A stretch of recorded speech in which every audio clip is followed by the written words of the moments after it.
السلام عليكم خوتي خواتاتي، كنتمنى تكونوا في احسن الاحوال.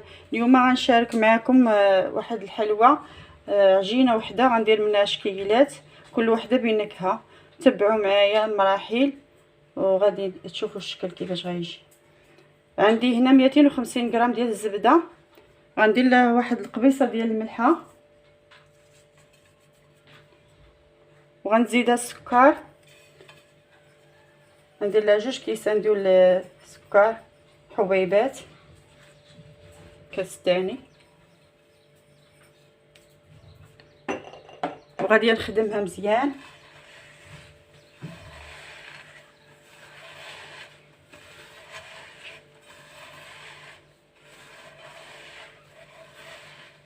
خاصها تخدم مزيان. هاد المرحله خصنا ندخلو هاد السكر في الزبده. دابا غنضيفو الزيت كاس الاول،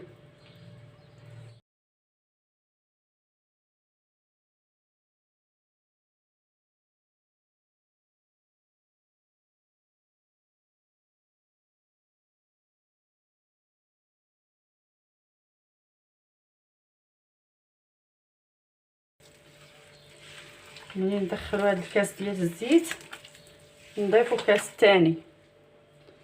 الزيت عندنا 2 كيسان ديال العنبه.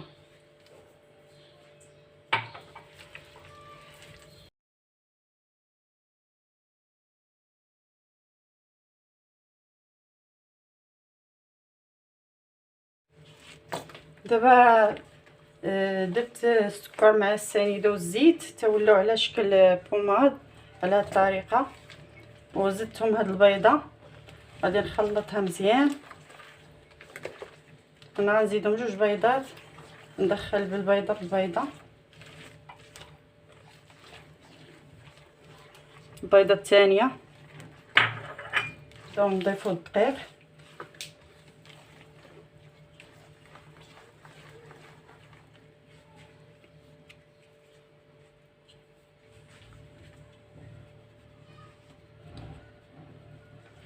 نضيف بشوي بشوي حتى ندخلو ونزيدو الاخر. نبقاو قاعدين.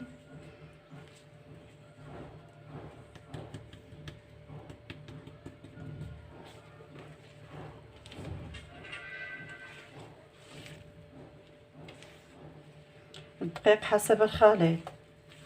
غندير 2 خمارات،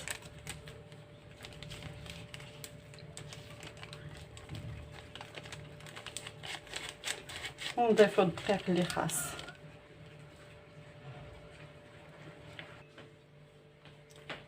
دابا العجينه ديالنا ملي جمعتها بالدقيق ولات على هذا القوام، قسمتها على 3. دابا كل وحده غندير فيها نكهه. وحده غندير فيها قشور ديال الليمون،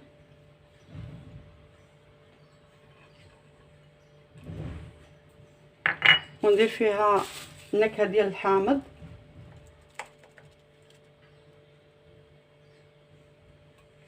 معلقه صغيره.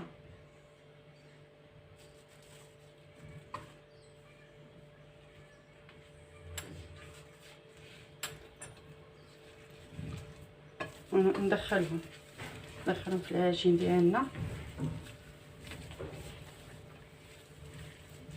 نحاول ندخلوهم مزيان، وغادي نزيدوهم شويه الدقيق على حساب غادي تطلق لينا شويه. غنزيدها شويه الدقيق،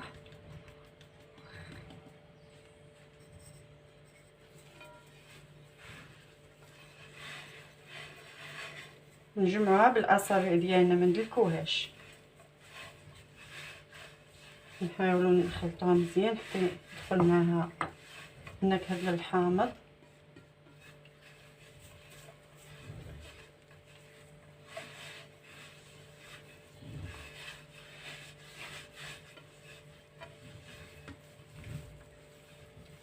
نخلطوها مزيان بالاصابع ديالنا.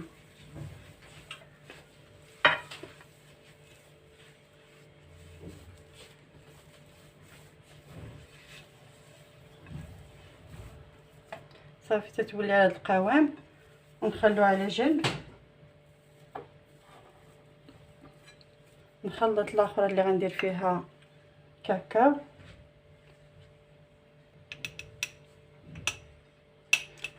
معلقه ديال الكاكاو ندوزها في الغربال هاد الصفاي. المهم خاصها باش ما يبقاوش فيها دوك الحبيبات.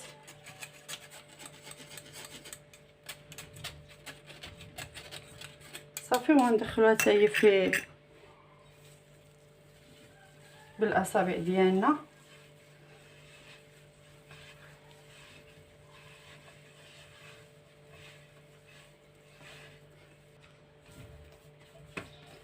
دابا هاد الكاكاو دخلته في هاد الجزء هذا، وغنجيب الاخرى غندير لها الزنجلان. عندي هنايا نص كاس ديال الزنجلان ديال بالعبار ديال كاس ديال العنبه، وعندي واحد فلون كراميل. غندير بالنكهه ديال الفلون كراميل. غندخل هاد الزنجلان في هاد العجينه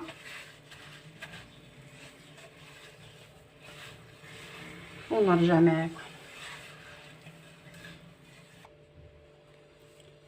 دابا غناخذوا هاد العجينه ديال اللي درنا فيها الجنجلان وغادي نحكوها بالحكاكه. غندير بهذا الشكل، غنحكها بالحكاكه.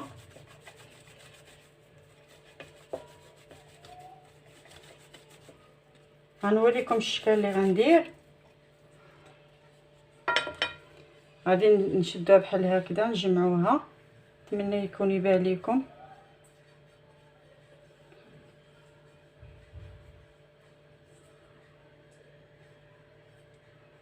تولي على هذا الشكل، ونديروها في اللاطه اللي غتمشي للفرن. صافي ها كنجمعوها، هي راه كتشد راسها.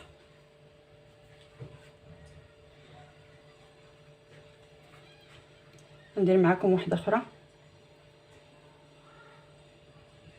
كتجي زوينه هذه، وبنكهه الكراميل، فلون كراميل والجنجلان كتجي زوينه.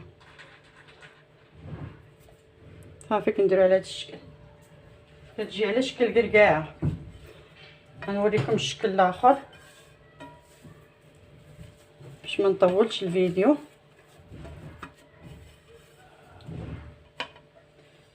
هذا ديال نكهه الليمون، نديرهم كويرات وندير لهم هذا الشكل هذا.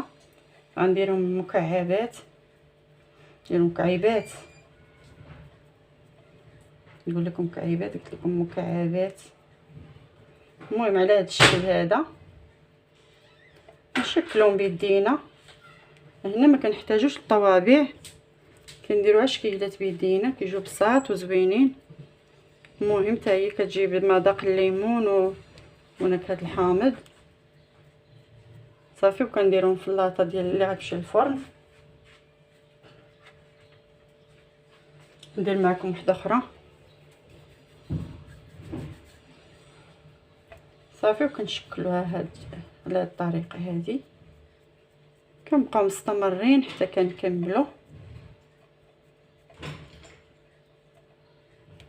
صافي على هاد الشكل هذا. ندوز معكم ديال الشوكولا.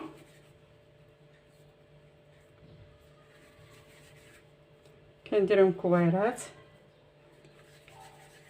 الحجم اللي بغيتو، تكبروهم بزاف ما كيجيو مقدرين، كيجيو زوينين. ما نكبروش بزاف تاني وما نصغروش بزاف. وغنديرهم في الزنجلان الابيض، كنكورها بحال هكا. صافي وكندير لها واحد التقيبه بيديا بحال هكا. صافي كتجي لهذا الشكل، ونديروها في اللاطه ديال الفرن وغنبقاو مستمرين حتى نكمل. ندير معكم وحده اخرى.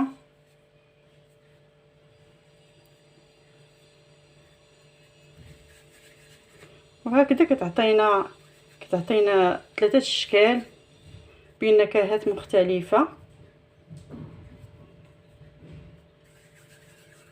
واشكال مختلفه. صافي ندورها في الزنجلان الابيض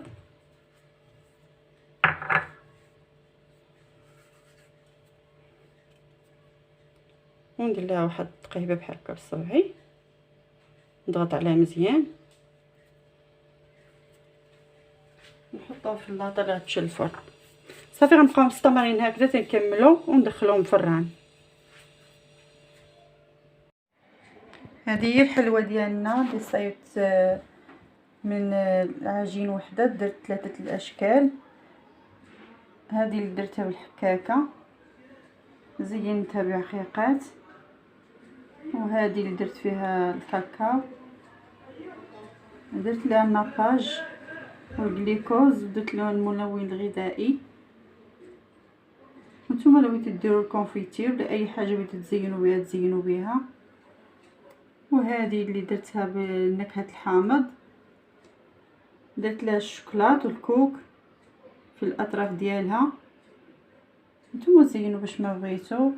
هاد العجين ديال هاد الحلوى كتخرج لنا 3 الاشكال وممكن تخرجوا حتى اكثر. تقريبا عطاتني شي 30 حبه من الشكل.